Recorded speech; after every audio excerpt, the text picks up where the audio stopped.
All right, you guys, intro to investment strategies. All right.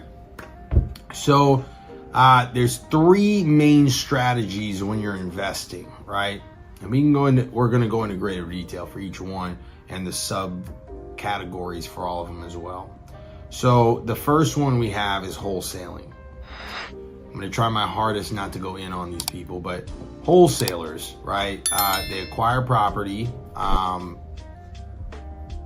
They don't really acquire it, sorry. They put it under contract, and then they try to find someone that'll buy their contract for a little bit more money. Sometimes these people are really greedy and try to make hundreds of thousands of dollars off of it. Ridiculous. But that's a strategy, right? Wholesale. You could wholesale a property if you get one. Second strategy is fix and flip. So this typically means you buy low, you fix it up, and then you turn around and sell it, right? You own it, you're responsible for it. The last one is hold. You buy a property, you hold it, you rent it out, you 1031 exchange it, you write off the depreciation, you rent it out to whoever. You do lease to own. You can do whatever you want, pretty much, syndicate a deal, and leave yourself as part owner. Whatever you end up doing, you hold on to the property, and it's a longer term strategy, right? These are the three main ways that people are going to turn around and find a strategy for their properties, right? It's one of these three things. Now, I will say this.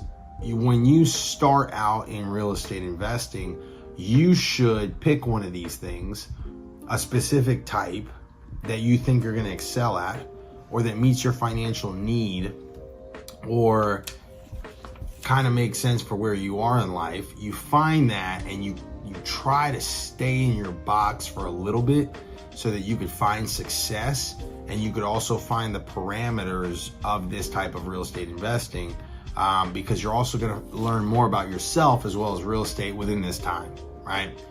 After you turn around and develop yourself in that niche, then you can turn around and jump into one of the other ones. I say that because what you learn in one form is not necessarily how the other one works.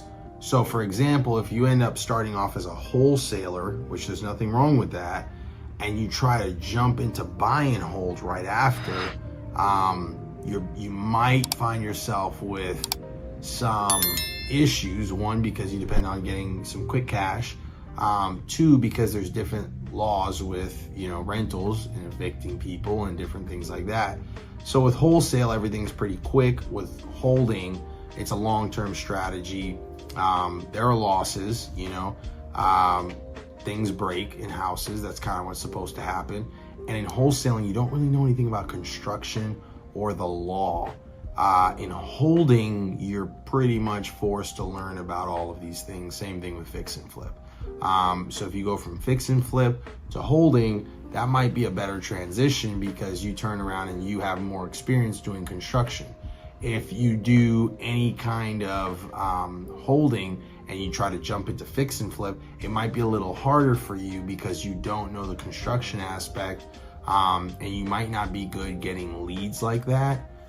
Or even selling properties, right? So it's a little bit of difficulty maneuvering around, jumping around any of these three ways, right? But we're gonna take some time and dive into these things as best as we can with the allotted amount of time, because again, we want to teach you guys real estate in 90 days, right? If you guys want to learn more about real estate or these three things apart from the videos that you guys are gonna watch, jump on our Discord. Make sure you guys join our group chats and stuff. We do our mentorship calls and everything. We really dive into, some of the legalities that you might find yourself in. All right, you guys, peace.